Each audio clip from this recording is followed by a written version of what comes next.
नमस्कार, मैं हूं नीरज मिश्रा और आप देख रहे हैं देवभूमि। खबरों की शुरुआत करते हैं। सबसे पहले खबर देहरादून से है। देहरादून के चौधरी फॉल्स में आयोजित रक्षाबंधन कार्यक्रम में मुख्यमंत्री पुष्कर सिंह धामी शामिल हुए। इस दौरान मुख्यमंत्री ने बहनों के बीच पहुंचकर रक्षाबंधन की शुभकामनाएं दी। धामी सरकार की ओर से रक्षाबंधन पर महिलाओं को विशेष सौगात दी गई है।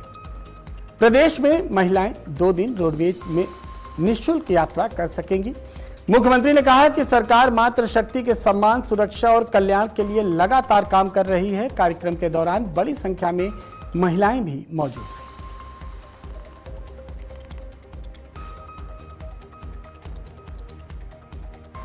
तो वहीं नई टिहरी में मेडिकल कॉलेज की मांग को लेकर गणेश चौक बौराड़ी में चल रहा धरना लगातार जारी है। रविवार को टिहरी मेडिकल कॉलेज संघर्ष समिति के बैनर तले प्रेस वार्ता आयोजित की गई। समिति में आयोजक महिपाल नेगी ने कहा कि आंदोलन की ताकत का असर है कि सरकार अब उनकी मांगों को लेकर गंभीर हुई है। उन्होंने बताया कि सोमवार 24 अगस्त को मुख्यमंत्री ने संघर्ष समिति के प्रतिनिधि मंडल को वार्ता के लिए आमंत्रित किया है। समिति ने कहा कि मुख्यमंत्री और शासन के साथ होने वाली वार्ता में जो भी निर्णय या चर्चा होगी उसे सार्वजनिक किया जाएगा। नवीनतम प्रस्ताव हमारे पास आया है संघर्ष समिति के पास 2 दिन पहले कि माननीय मुख्यमंत्री जी ने वार्ता के लिए आमंत्रित किया है। और भारतीय जनता पार्टी के जो जिला अध्यक्ष हैं उदय रावत जी, वो धरनास्थल पर स्वयं आए थे और उन्होंने कहा था कि मुख्यमंत्री कभी भी वार्ता के लिए तैयार हैं, आप एक प्रतिनिधि मंडल निर्धारित कर लीजिए। हमारा उसका बहुत स्पष्ट मानना है कि जिला मुख्यालय के आसपास ही ये मेडिकल कॉलेज बनना चाहिए और जिला अस्पताल को इस मेडिकल कॉलेज देश अस्पताल बनना चाहिए। और कल हमारी वार्ता है और वार्ता के बाद हम किस रूप में हमको क्या सरकार की तरफ से हमें आश्वासन मिलता है, क्या निर्णय मिलता है, उसके बाद हम आपको अपनी आगे रणनीति से हटाकर कहीं एक कोने पर मेडिकल कॉलेज को ले जाने का एक फरमान जारी किया है।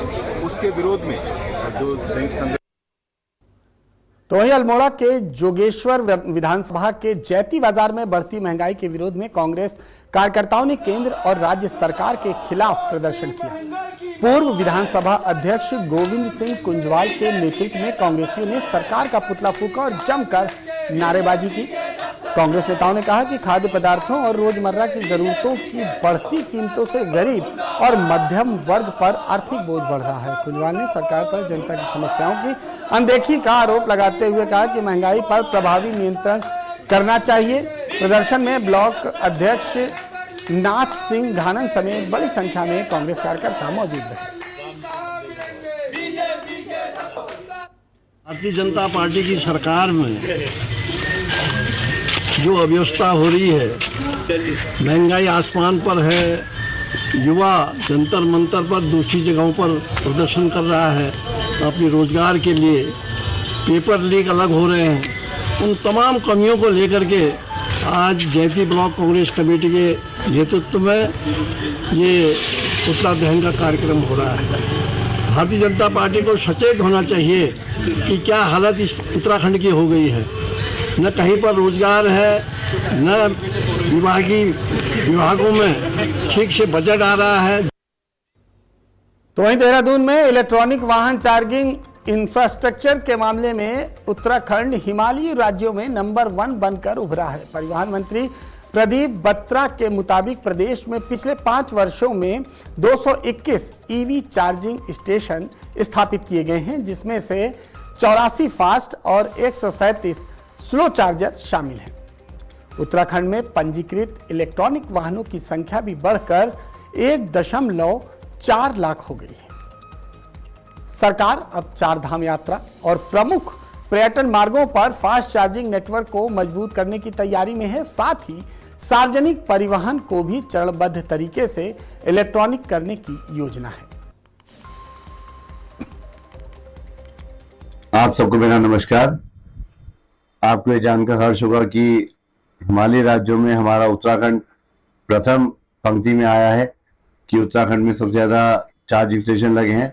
आज हम ग्रीन मोबिलिटी, इलेक्ट्रिक व्हीकल की तरफ बढ़ रहे हैं ताकि हमारा प्रदेश जो है ग्रीन क्लीन रहे और जो हमारा प्रदेश है वो प्रदूषण मुक्त हो। इसके लिए जगह जगह इलेक्ट्रिक व्हीकल की हम लोग सेमिनार्स कर रहे हैं और हमारा उत्तराखंड जो है इसी योजनाओं के तहत माननीय मुख्यमंत्री पुष्कर सिंह धामी जी के नेतृत्व में हम लोगों ने जो मुहिम चलाई है और इलेक्ट्रिक व्हीकल।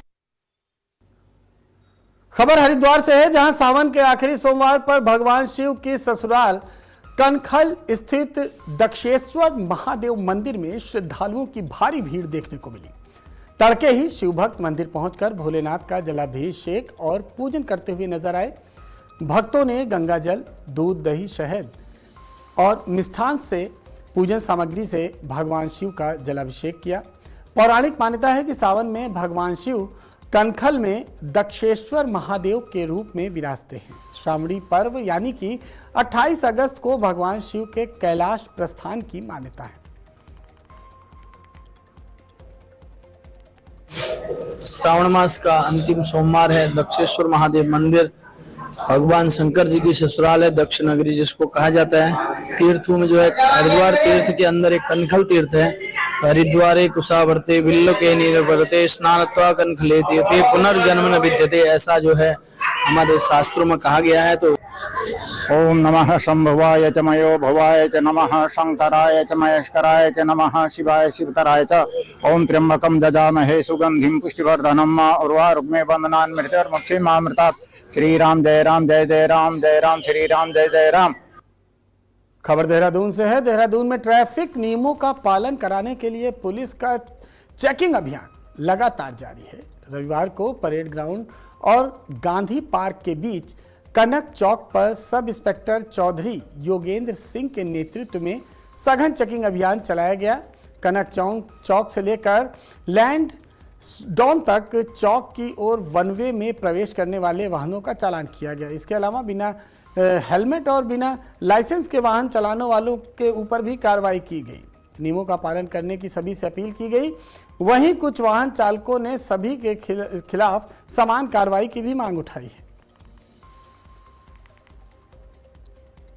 चेकिंग अभियान पे तो लगातार पहले से ये वन वे है। ये सुभाष रोड का मेन चौक है, कनक चौक है ये यहाँ पे, और ये यहाँ से पूरा वन वे का है। इधर जाएंगे इधर जो सर क्या बात करूं मैं, आप लोग सारे पुलिस की साइड पे बात कर रहे हो। नहीं, मैंने तो अपना चालान कटवाया है। आई जस्ट रिक्वेस्टेड हिम कि भैया मैं आपको फोटो भेज देता हूँ बाकी जनों की, उनके भी चालान इशू करो। कह रहे हमारे बस की थोड़ी है। उनसे मैंने हायर अथॉरिटी का नाम पूछा, उन्होंने मुझे नहीं बताया किससे जाके मिलूं। यहाँ पे सर क्या चाहते हैं, इनकी जो रोड पे उल्टी चल रही होती है, पुलिस वाले उल्टे चल रहे होते हैं, क्रेन उल्टी आ रही होती है, उसका क्या है। मेरा तो आज का फॉल्ट था, मैंने अपना चालान कटवाया, आई पेड। मैंने पहले भी अपने सारे चालान पे करे हुए हैं, but that's not an issue. It says कि वो समझने को राजी नहीं है। वहीं उत्तरकाशी में खराड़ी सस्पेंशन ब्रिज के पास यमुना नदी की तेज धाराओं में फंसे एक मजदूर को पुलिस, अग्निशमन विभाग और एसडीआरएफ की टीमों ने संयुक्त रेस्क्यू अभियान चलाकर सुरक्षित बाहर निकाल दिया। तेज बहाव के बीच मजदूर के फंसने की सूचना मिलते ही रेस्क्यू टीम मौके पर पहुंची और कड़ी मशक्कत के बाद उसे सुरक्षित बचाया। समय पर हुई कार्रवाई से एक बड़ा हादसा टल गया।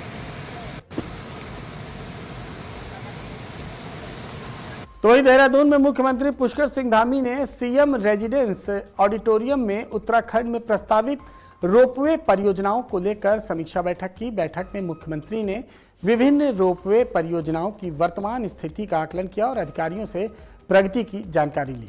मुख्यमंत्री ने परियोजना में तेजी लाने और जरूरी कार्यों को समयबद्ध तरीके से पूरा करने के निर्देश दिए।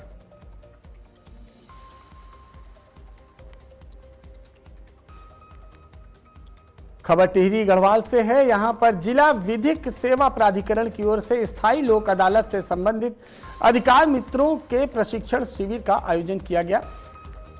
सिविल जज सीनियर डिवीजन और सचिव दयाराम ने अधिकार मित्रों को, आम जन को, कानूनी अधिकारियों को जानकारी देने और जरूरतमंदों को निःशुल्क विधिक सहायता उपलब्ध कराने के बारे में प्रशिक्षण दिया।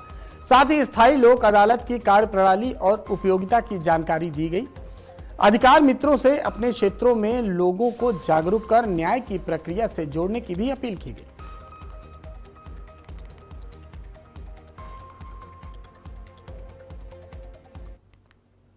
तो वहीं देहरादून में वंदे मातरम के पूरे गायन को लेकर जारी विवाद के बीच कांग्रेस हाईकमान ने साफ किया है कि पार्टी की ओर से वंदे मातरम का पूरा गायन नहीं किया जाएगा।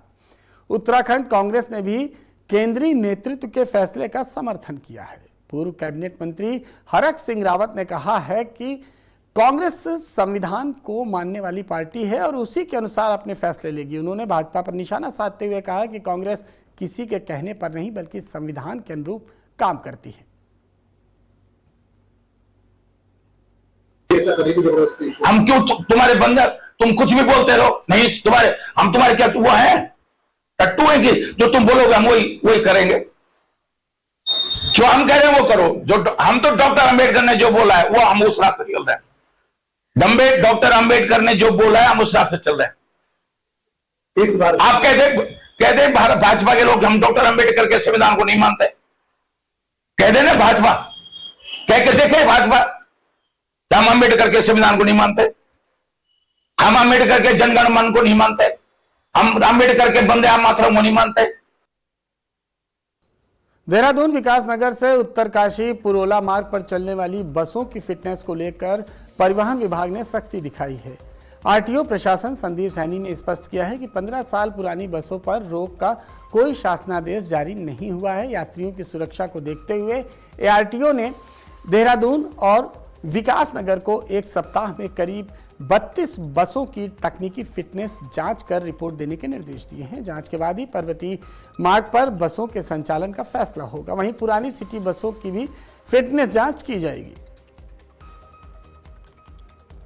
32 बसें हैं जिन पे अभी जो चेकिंग की जाएगी। इसके अतिरिक्त उसके बाद जो हमारी सिटी बसेज हैं, जो पुरानी हमारी बसेज चल रही हैं, उन पे भी अब हमारी टेक्निकल टीम जांच करेगी और ऐसी बसों को रोड से हटाया जाएगा जो चलने योग्य नहीं। तो वहीं हरिद्वार में एक राष्ट्र एक चुनाव को लेकर आयोजित संत सम्मेलन में केंद्रीय कृषि मंत्री शिवराज सिंह चौहान और मुख्यमंत्री पुष्कर सिंह धामी पहुंचे हैं। श्रीजी वाटिका हॉल में संत समाज की ओर से आयोजित इस कार्यक्रम में बड़ी संख्या में साधु संत मौजूद हैं। सम्मेलन में एक राष्ट्र एक चुनाव के मुद्दे पर चर्चा की जा रही है। मुख्यमंत्री पुष्कर सिंह धामी और केंद्रीय मंत्री शिवराज सिंह चौहान कार्यक्रम में संत समाज को संबोधित करेंगे। आयोजन को लेकर हरिद्वार में राजनीतिक और धार्मिक हलकों में भी हलचल है। कार्यक्रम में मौजूद संतों और अतिथियों की ओर से एक साथ चुनाव कराने की व्यवस्था को लेकर अपने विचार रखे जाएंगे। तो वहीं देहरादून में लगातार हो रही भारी बारिश से जनजीवन प्रभावित हुआ है। प्रसिद्ध ऐतिहासिक तापकेश्वर महादेव मंदिर के पास बारिश के चलते एक पेड़ गिर गया, जिसकी चपेट में आने से 2 वाहन क्षतिग्रस्त हो गए। वहीं मंदिर परिसर से होकर बहने वाली तामसा नदी भी उफान पर है। लगातार बारिश के कारण नदी का जलस्तर बढ़ गया है, जिससे आसपास के इलाकों में सतर्कता बढ़ा दी गई है। प्रशासन और संबंधित विभाग हालात पर नजर बनाए हुए हैं। लोगों से नदी और नालों से दूरी बनाए रखने के लिए और सावधानी बरतने की भी अपील की गई है। पौड़ी गढ़वाल में विशेष गहन पुनरीक्षण अभियान यानी कि एसआईआर का कार्य अब अपने अंतिम चरण पर पहुंच गया है। जिला निर्वाचन अधिकारी और जिलाधिकारी स्वाति एस भदौरिया के निर्देशन में बीएलओ घर घर जाकर मतदाताओं से संपर्क कर रहे हैं और जरूरी दस्तावेज और जानकारी जुटा रहे हैं। जिन पात्र मतदाताओं के दस्तावेज पहले चरण में उपलब्ध नहीं हो पाए हैं, उन्हें दस्तावेज प्रस्तुत करने का दूसरा मौका दिया जा रहा है। एसआईआर के तहत 2003 से 2025 तक के मतदाताओं के साथ विवरण का मिलान कराया जाएगा। विसंगतियों के मामले में नोटिस जारी कर निस्तारण भी किया जा रहा है। प्रशासन ने सत्यापन प्रक्रिया को पूरी शुद्धता और पारदर्शिता सुनिश्चित करने के निर्देश दिए हैं।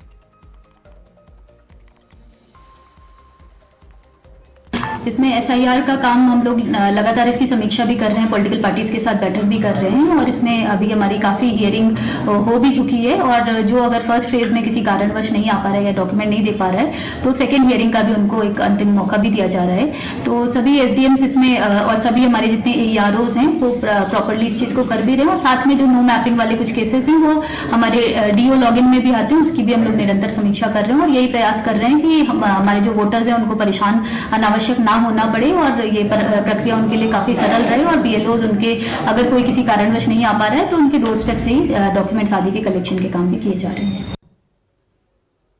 हरिद्वार के प्रेमनगर आश्रम में हिमालय एमएसएमई प्रदर्शनी का आयोजन हो रहा है। 4 दिवसीय प्रदर्शनी में स्थानीय और देश भर के उत्पादों को मार्केटिंग का मंच मिला है। स्कूल कॉलेज के छात्र और स्थानीय लोग प्रदर्शनी में उत्पाद देखने पहुंच रहे हैं। आयुर्वेद, औषधि, हस्त निर्मित हार्टिकल्चर और कृषि उत्पादों के स्टॉल इसमें लगाए गए हैं। प्रदर्शनी का उद्देश्य स्थानीय उत्पादों को मंच देना है और लोगों को सही जानकारी प्रदान करना है। रानीपुर विधायक आदेश चौहान ने प्रदर्शनी का जायजा लिया और युवाओं के लिए इसे उपयोगी बताया।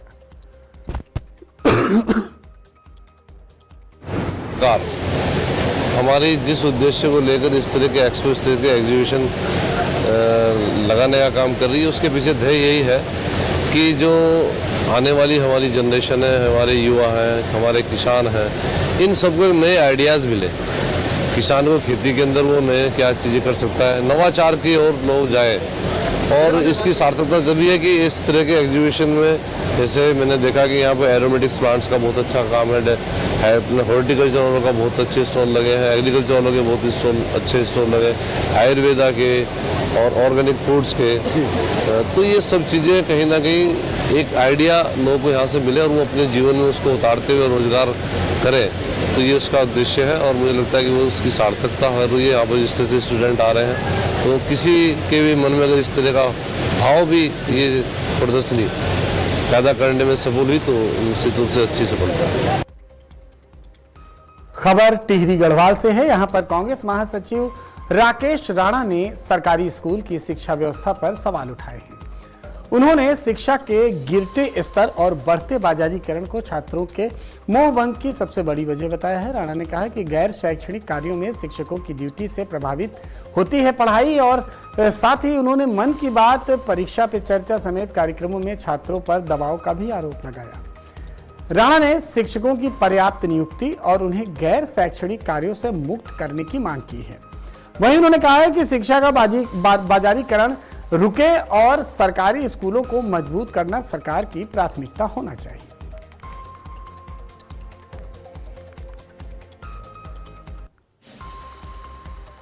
9 वर्षों से इस प्रदेश में और इस देश में तथाकथित डबल इंजन की सरकार है, भाजपा की सरकार है। आज से लगभग वर्ष 2000 के दौर की मैं बात बताऊं, अखिल भारतीय विद्यार्थी परिषद एक उनकी छात्र विंग है, उनका एक नारा होता था कि शिक्षा का बाजारीकरण बंद करो। और हमारी भी समझ में बहुत स्पष्ट नहीं आता था कि आखिर ये कहना क्या चाह रहे हैं और इस नारे का उद्देश्य क्या होगा।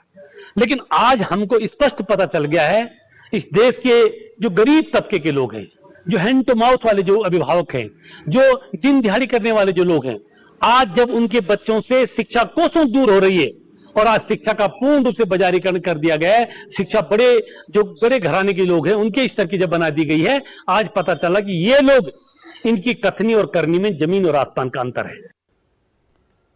तो वहीं उत्तराखंड को ऊर्जा प्रदेश बनाने की दिशा में यूपीसीएल लगातार नई योजनाओं पर काम कर रहा है। देहरादून में यूपीसीएल के एमडी पीसी ध्यानी ने निगम की उपलब्धियों और आगामी कार्य योजना साझा की। कार्मिक हितों के साथ उपभोक्ता सुविधाओं, वित्तीय प्रबंधन और बिजली व्यवस्था को मजबूत करने पर जोर दिया जा रहा है। स्मार्ट मीटर योजना में 7.5 लाख मीटर लगाए जा चुके हैं। पीएम सूर्य घर योजना के तहत 363 मेगावाट से अधिक रूफटॉप सोलर क्षमता स्थापित हुई है और 23,000 परिवारों को शून्य बिजली बिल का लाभ भी मिला है।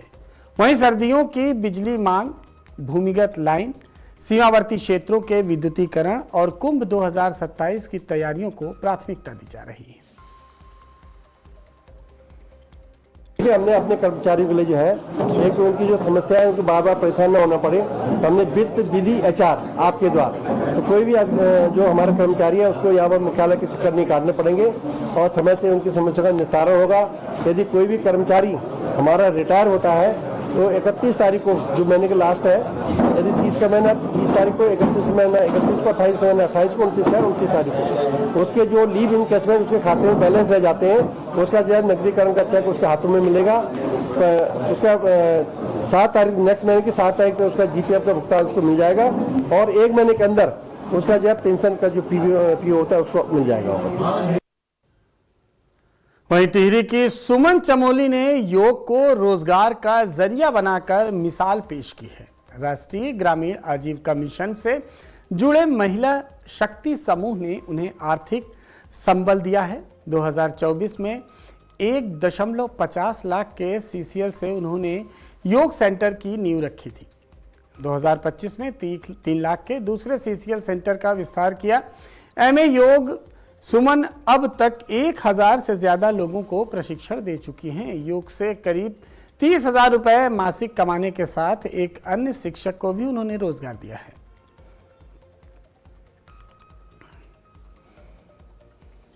हमारे यहाँ स्वयं सहायता समूह में एक महिला है सुमन, जिनके द्वारा एक बहुत अच्छी पहल के रूप में एक योग सेंटर का निर्माण किया गया है और उन्होंने जो हमारी ग्रामीण आजीविका मिशन है वो उससे जुड़ी हुई हैं और ग्रामीण आजीविका मिशन में ही उनको एक CCL जो लोन होता है वो उन्होंने 1.5 लाख का लोन लिया था। उन्होंने बहुत अच्छी शुरुआत की है योग सेंटर की और मुझे बहुत खुशी होती है ये बताते हुए कि उनकी इस सफलता से हमें ये सीखने को मिलता है कि महिलाएं ना सिर्फ अचार पापड़ बना रही हैं बल्कि आधुनिक युग में वेलनेस की तरफ भी जो हमारे उत्तराखंड जिसके लिए जाना चाहता है उस वेलनेस में भी एक योग सेंटर का निर्माण कर रही हैं और मुझे उम्मीद है कि इनकी प्रेरणा लेते हुए हमारी बहुत सी और भी महिलाएं हैं जो हमारी आजीविका मिशन जुड़ी हुई हैं इसी माध्यम से अलग अलग विस्तार करेंगी और हम एक वेलनेस टूरिज्म की तरफ भी आगे बढ़ेंगे।